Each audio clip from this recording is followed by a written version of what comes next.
Yo, welcome back to the Corner Suite Podcast, everybody. Appreciate y'all for tapping in again. We got another great episode, man. We're going to be talking about why defense is back, but casual fans don't notice. So before we get into this video, man, make sure you go ahead and subscribe to the pod, man.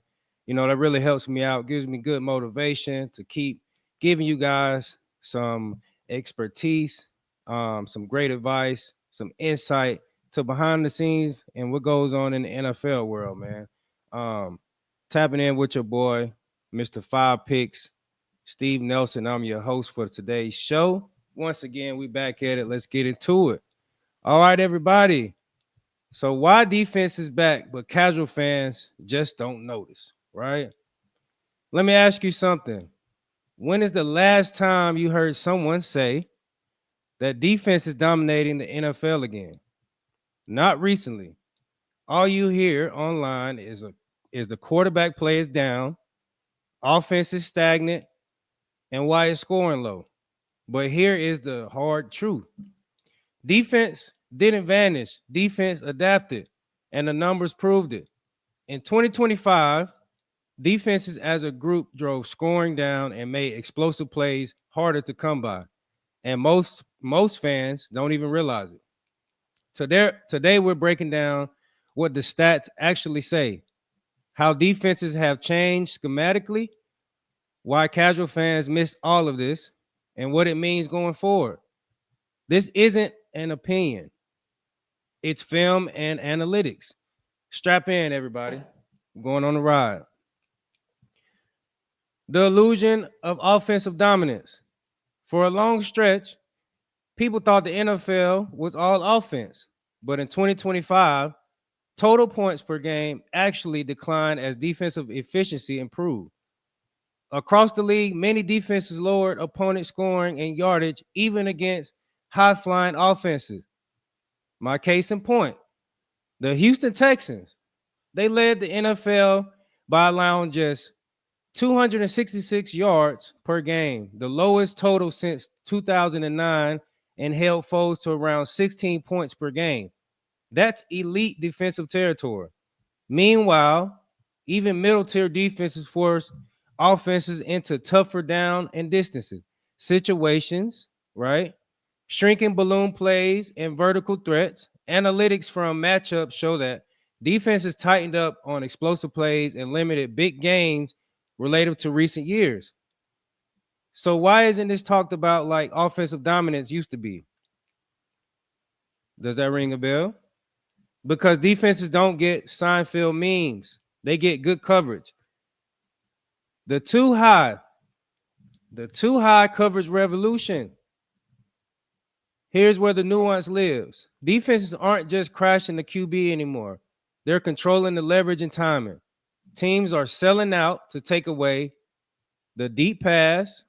They're daring the quarterbacks to be precise, shrink explosive gain opportunities, and take for account teams like the Denver Broncos, the Seattle Seahawks, the Houston Texans. Denver's defense was a monster in 2025 with 68 total sacks, one of the highest totals in years, led the league in pressure rate and sack rate, the third best in scoring defense with elite run defense and red zone efficiency.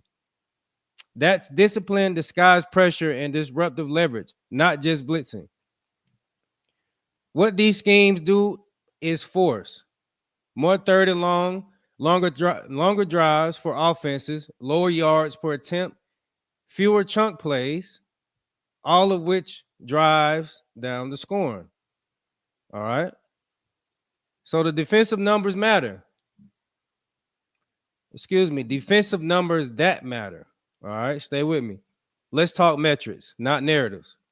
Opponent yards allowed. Teams like the Texans and Broncos sat amongst the lowest total yards allowed in the league. Texans, 266 yards per game. Opponents' points. Top defenses kept opponents in the teens, something we haven't seen consistently since the early 2010s. EPA slash the play defense, right? Advanced analytics show that elite defenses like the Houston Texans, the Seattle Seahawks, and the Denver Broncos reduced expected points added to the EPA, right? That's what that means. EPA means expected points added per play more than most offenses could generate, indicating true efficiency, not random variance.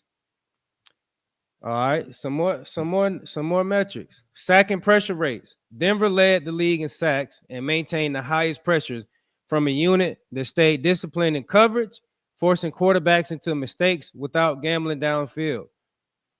Man, that's impressive.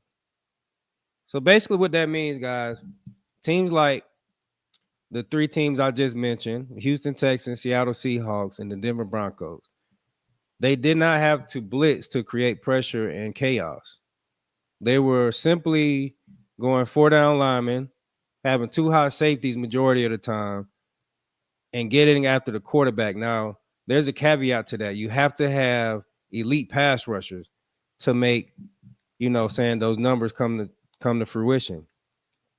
For example, like the Houston Texans, they have Daniil Hunter and Will Anderson, two very elite, forces on the outside and anchoring that defense. Those guys pretty much account for two guys in one. Think about that. They were wreaking havoc on every quarterback that they had to face, and still having elite play on the back end. That is, that's a recipe for success. Period.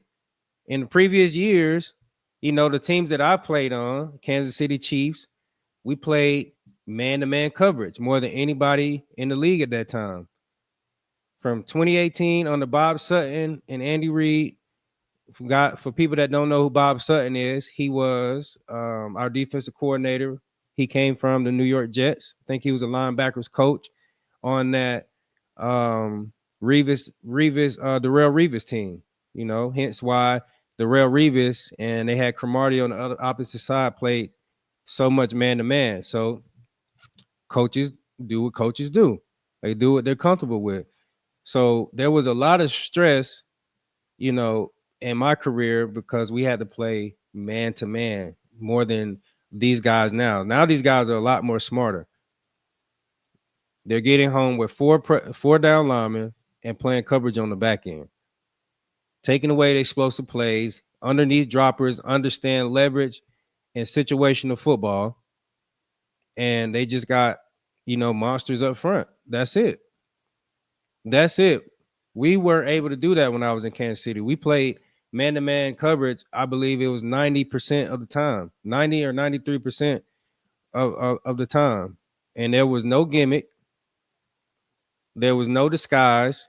It was line up and you had to beat the man in front of you. Do you know how hard that is to do? To line up in today's NFL and play press man every single play for 60, 70 plays a game? And when you're playing man-to-man coverage, guys, you have to understand anything goes. You have to cover every route on the route tree. When you're playing zone coverage, you have two high safeties. A lot of the route tree is limited because you have inside droppers. You have zone coverage guys, to kind of help out and limit receivers so they can only do so much, or you only have to cover so much grass. When you're a man-to-man, you got to cover, we used to call it cross country. You have to run with guys when they run across the field. You have to cover fade balls. You have to cover out routes. You have to cover curls, slants, slow goes. That's the slant and go. You have to cover dig routes, post corners, corner routes. And you got to know how to deal with condensed formations like bunch, stacks, and the list goes on. This is why, the NFL, I feel like have figured out how to minimize offensive scoring. Anyway, let's get back into it. So these aren't really flukes what these NFL teams are doing right now. They're patterns, right? Quarterbacks and defensive impact. One reason fans think offenses are bad isn't that quarterbacks suddenly forgot how to throw. That's not the case. Is that defenses change the game plan. When you take away deep throws, quick completions, easy yards, you force more contested throws, longer possession clocks, more low leverage targets. That doesn't score on fantasy football, but it wins football games. And statistically, we've seen longer third downs, fewer 20-plus yard completions, less splash scoring. Those are defensive accomplishments not reflected in box scores or highlight reels. So why does casual fans don't notice this? Why don't they notice this? I'm gonna tell you why. Fans pay attention to a few things: big touchdowns, deep bombs, of course, 300-yard passing games. You know, this is what puts fans in the seats. This is why they try to turn it into an offensive league. Scoring, splash plays, you know, a highlight reel. That's what fans want to see, respectfully. But they don't pay attention to completion percentage allowed, third down efficiency, coverage adjustments, leverage exploitation. Defense is about a process, not explosions. A defense that holds a team to 16 or 17 points like Houston did should be national news.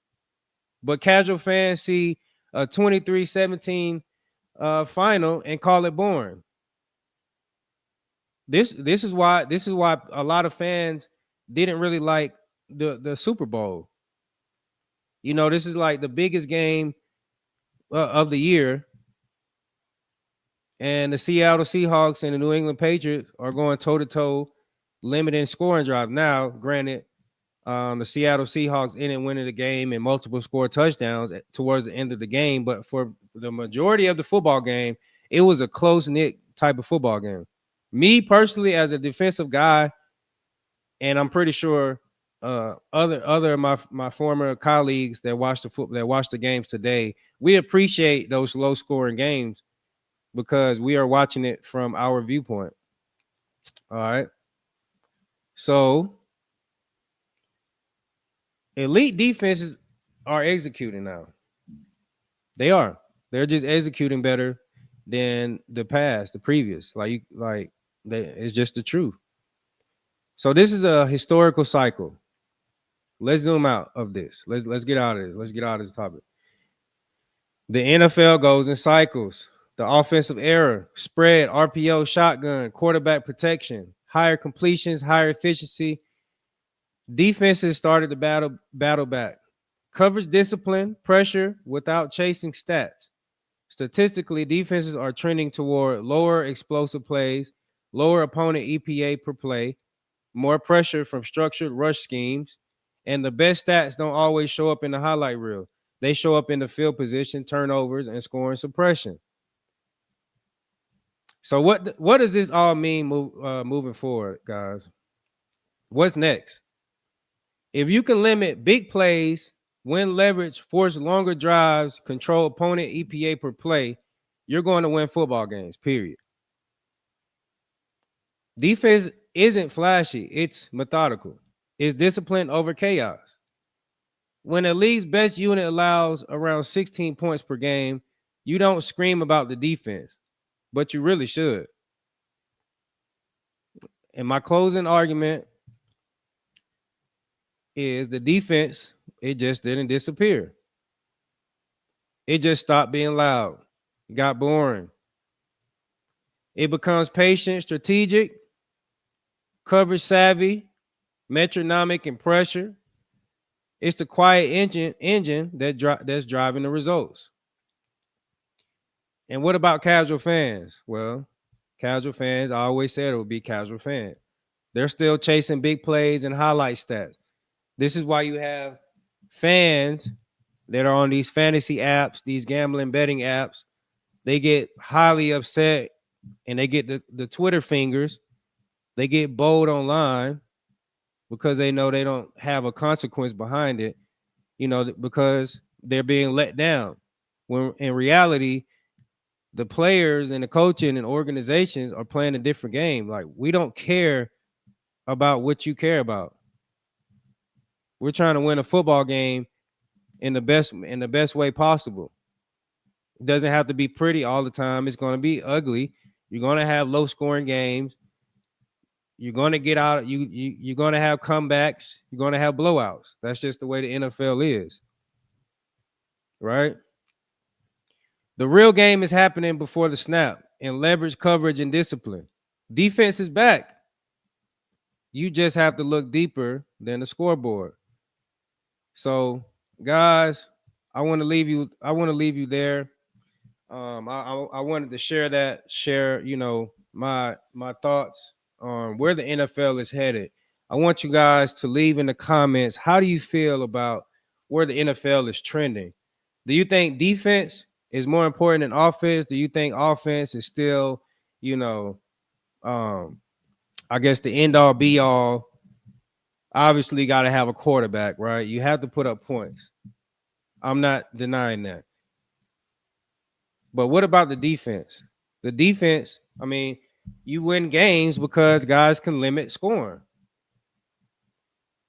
Me personally, I think you have to have a good balance. You can't just have like Houston Texans, and this is no knock against their offense, but that defense was, I mean, light years ahead of what the offense was capable of doing. They basically won games for the offense. How many times have we seen the Houston Texans defense keep them in games where they should have never been on the field due to whatever the offense was displaying at the time? You see what I'm saying? So I just want to give you guys something to think about, man. Make sure you please go ahead and share, like, leave a comment, man, and subscribe to the pod, man. Corner Suite Podcast. We are out.